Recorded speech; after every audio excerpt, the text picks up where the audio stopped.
Kenny here with Gardening Simplified. Let's talk about adding a little sweetness to your garden. Adding a few new additions to the garden. We have a blackberry vine. It's going to be growing on this fence back here. And we've got a row of blueberries. We have 3 different varieties, and we have 4 plants of each variety, so hopefully they'll all survive. We've got them in the ground. We built this bed up with decomposed pine branches and pine straw. This is my I call it my pine mulch, but it's more of a compost. It still has some bigger material, but it has a whole lot of fine material in there. So this will be a good base. Blueberries like more of an acid soil, so we'll give them what they like. And they like to be built up a little bit on a berm. They don't like to be planted flat at the ground because they don't like their roots to stay wet, and so this gives them an opportunity for their roots not to be quite as wet. This pine compost is it's really nutritious.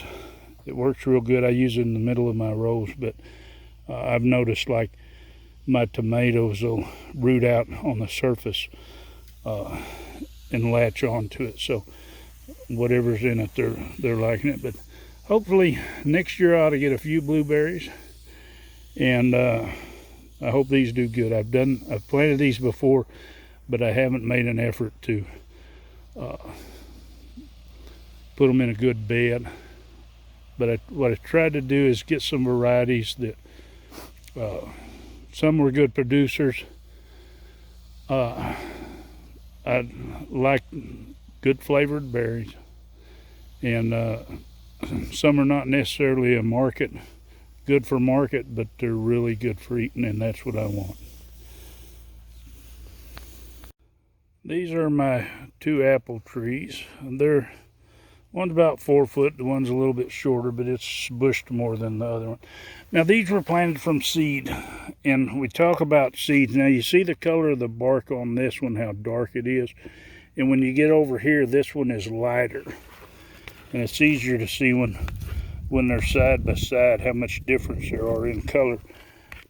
These were both Fuji apple seeds, but they'll tell you apples don't stay true to the plant when you plant seeds, but I figure if I plant these and the apples aren't any good, I can always graft and plant another one. But this apple was planted back in April 11th, and the other one, I don't know what happened to the tag on it. My dog likes to get these. You can see this one's been chewed up a little bit. I don't know if she's just trying to agitate me or what, but hopefully real soon I'll go ahead and get these in the ground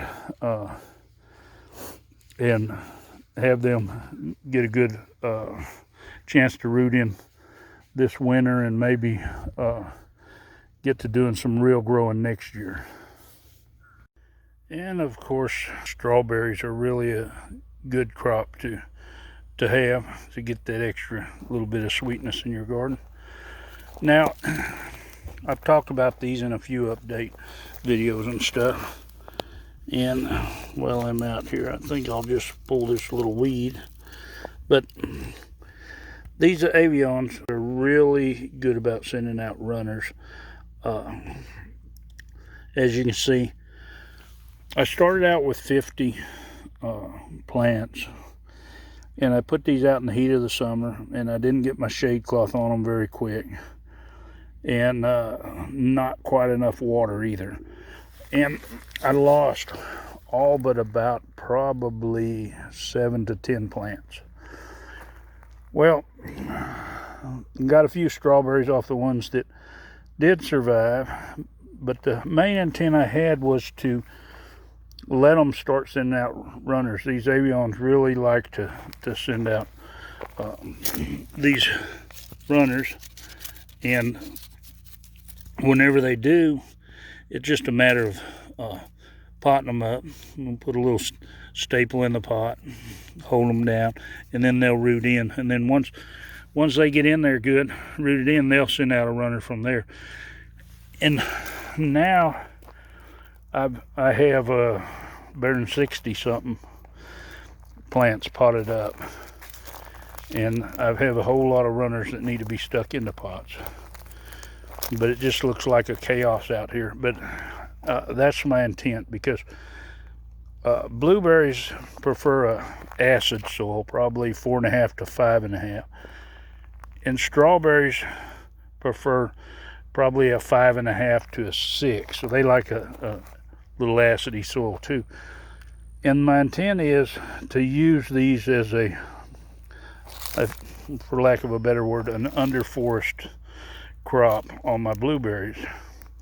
I'll plant these on the rows. I can use my drip system down there to water them too. And then once the blueberries get bigger to where they might shade it out too much, then I'll just put my strawberry somewhere else. But all these will be transplanted down in that area, and some won't be under, because I should have plenty of plants to start another row. But right now these plants would actually be producing strawberries. If the runners was cut off and the temperature's still good enough, they would start blooming and they would produce strawberries. And that's the main thing. If you want strawberries from your plants, cut the runners off. If you want more plants, and you have to know that strawberries, these Avions, produce real good for a couple of years, and then they start dropping off. So you want to take and get some new plants from that mother plant, so that you can start with fresh plants from there. So just know that if you want a good producer, and you want your strawberries to thrive and get nice big strawberries, make sure you swap out your plants every so often. I hope this video encourages you to maybe add a little sweetness to your garden. If you're not subscribed, hit that subscribe button. Give it a thumbs up if you like this video, and of course share it if you think that somebody else might like it and it really helps my channel out. Happy gardening.